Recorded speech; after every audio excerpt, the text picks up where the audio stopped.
okay? If you can't remember my name, because this is my first time teaching lower level chapel, if you can't remember my name, it's a color, okay? So what color do you think it is? Green, my favorite color. But that's not because of my last name, I promise, okay? All right, well, I'd like to welcome everybody here today and those watching. And you all look so nice today. So we're going to start off with prayer. So everybody, let's stand for prayer. All right, let's bow our heads and close our eyes for prayer. Dear Lord, I thank you so much for this day that you've given to us to come to school and to learn. I pray that you would speak through me and fill me with you as I will be your empty vessel that we're going to talk about today, Lord. I pray that you would touch the students' hearts today through your message that you've given me to teach. I pray for the games that are today. Keep everyone safe and healthy. In your name I pray, amen. All right, today we're going to sing Bold as a Lion. So I need everybody to help me sing this song today, doing the hand motions. Maybe I need some help today. Let's have Elise, let's have Gio. Come on up and help me today. Does everybody remember the hand motions? Yes? All right, are you ready? Here we go. The wicked flee when no man pursueth, but the righteous are bold as a lion. The wicked flee when no man pursueth, but the righteous are bold as a lion. Great singing today. Thank you, helpers, for helping me today. You may be seated. Now, I just wanted to remind everyone of a few things today. We are going to have some games today, volleyball games and some football games. How many are excited about that? Some people are just like, I guess so. We're going to have a good time, okay? So come on out and support the Lions, okay? So I coach the elementary volleyball game, and our game, do you remember, girls, what time it starts? 3 o'clock. And then we have middle school at 4 and varsity at 5, I believe. So come on out and help support the Lions, okay?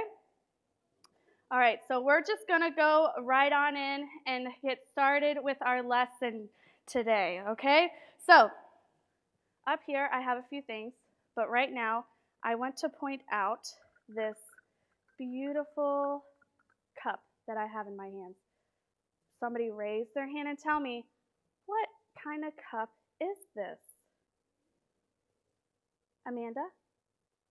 A teacup. Now, Miss Green wishes that she had more of like a coffee cup with her today because I don't really drink tea. I like coffee, but I could still fill it with coffee, right? Yeah, I could still fill it with coffee. But today we're going to talk about the teacup. Now, what do you notice about the teacup? What do you notice? Caitlin? Yeah, it's sparkly. It has a pretty color. It has some gold trim on it and even has some roses, so it's beautiful, right? It's beautiful.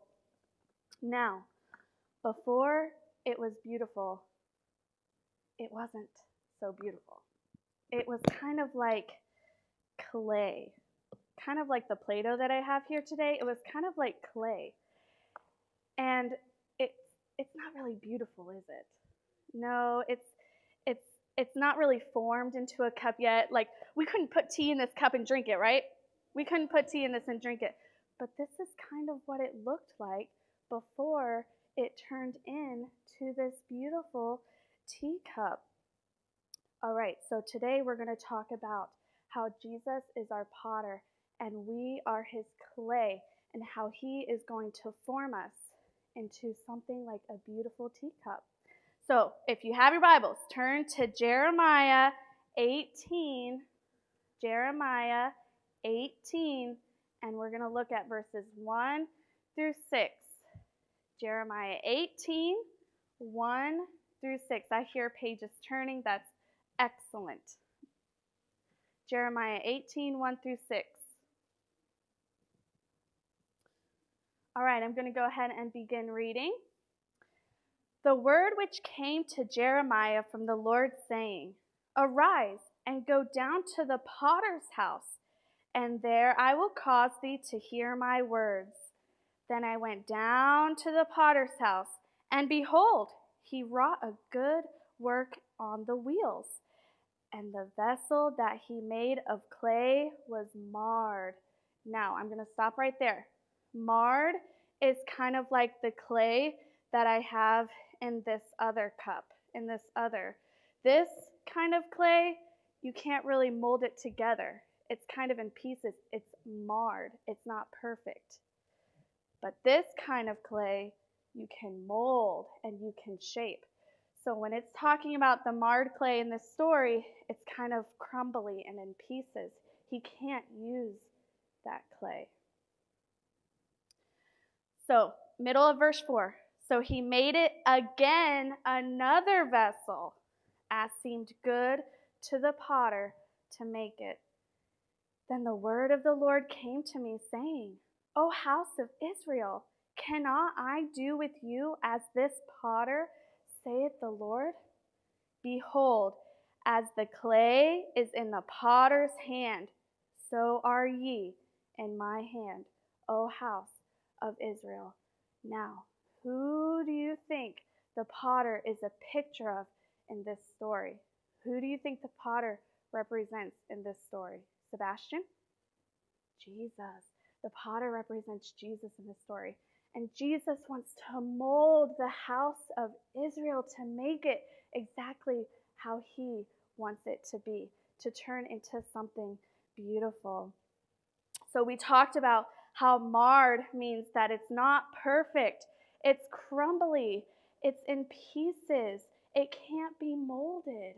You can't make this into a teacup because you can't mold it together.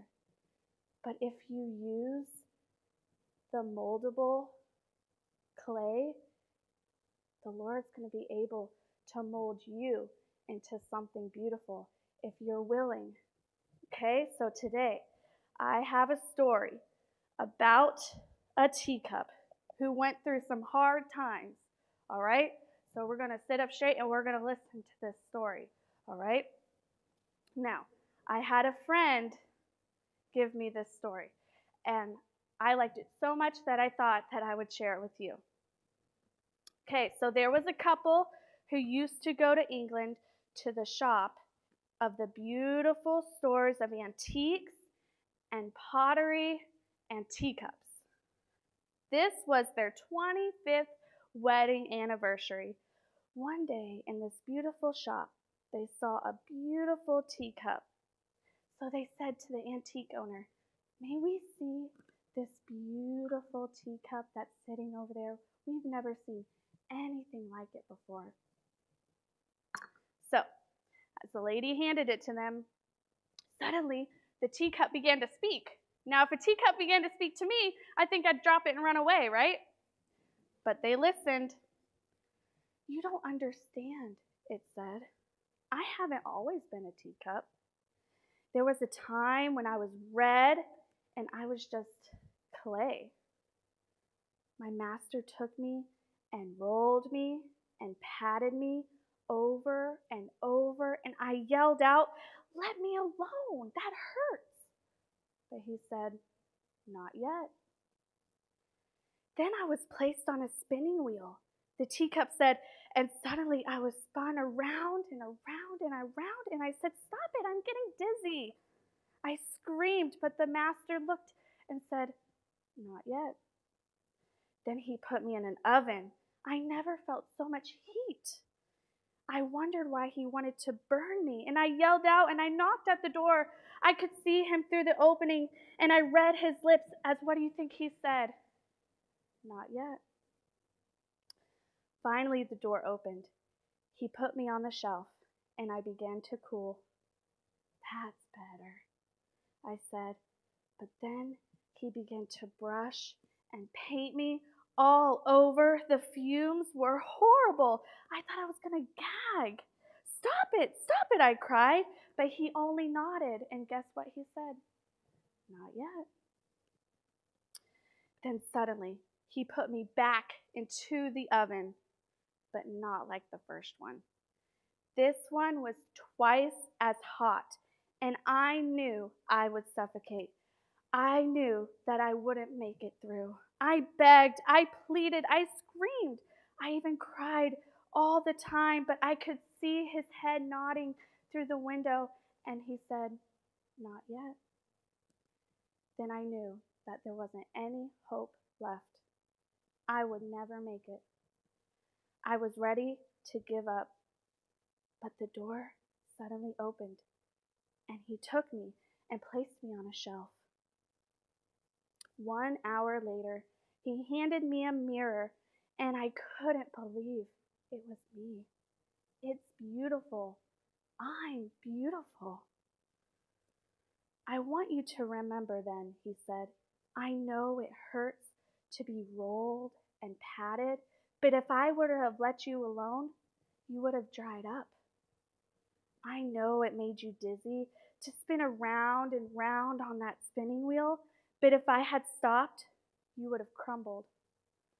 I knew it hurt and was hot and disagreeable in the oven, but if I hadn't put you there, you would have cracked. Can anybody use a cracked teacup? No, the tea's going to spill right through it.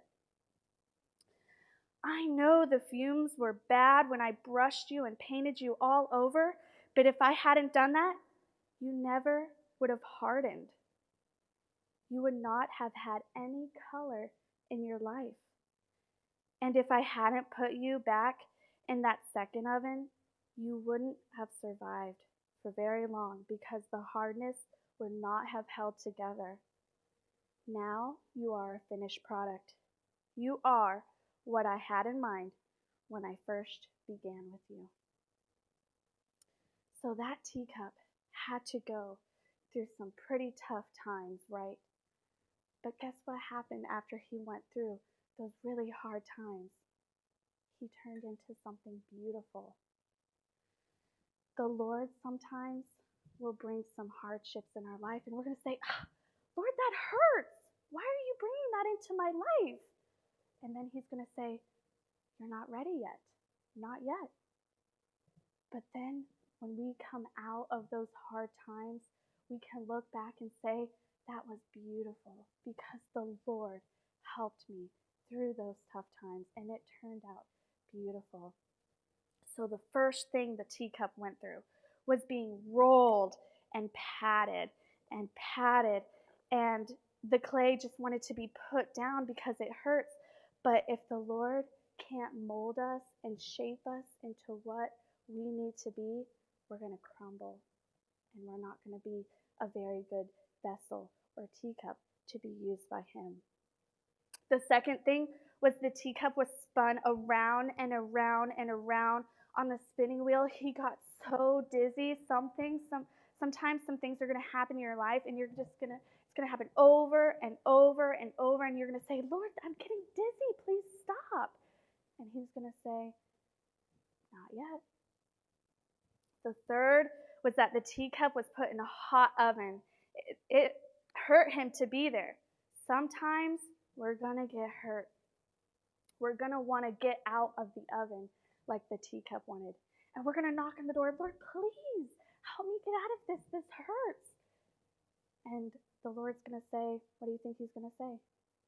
Not yet. The fourth thing that the teacup had to endure was being painted. The fumes were making him sick. Sometimes God will bring sickness into our lives. And I'm going to talk about a story in just a few minutes. All right? So this wouldn't have been painted beautiful if this teacup didn't have to endure getting sick over the paint and the fumes. The fifth thing was that the teacup had to go into an even hotter oven. This time he was sure he was not going to make it out. Sometimes, even the little ones, little students here, sometimes some things are going to happen in your life and you're going to say, I'm done. I can't handle anymore. Get me out of this. And guess what the Lord's going to say? Not yet. It's not yet. Finally, the teacup was able to cool down after he was finished. And then he took a mirror and looked at himself. And what did he see? A beautiful, beautiful teacup. He learned that he had to go through all of those difficulties in order to turn out into a beautiful teacup. Do you think we would have been able to drink out of a teacup that was used with crumbly clay? Probably not. It would have crumbled right in front of us, and all our hot tea would spill all over us. But if we are like this clay, we're moldable, we're able to be used, we're able to turn into a teacup like the Lord was able to use his, then we can turn out to be a beautiful vessel, to be filled with God. So, I'm going to tell you a story about an example of one time when I felt like the teacup, and I felt like I just wanted to get out of the oven because it hurt so bad.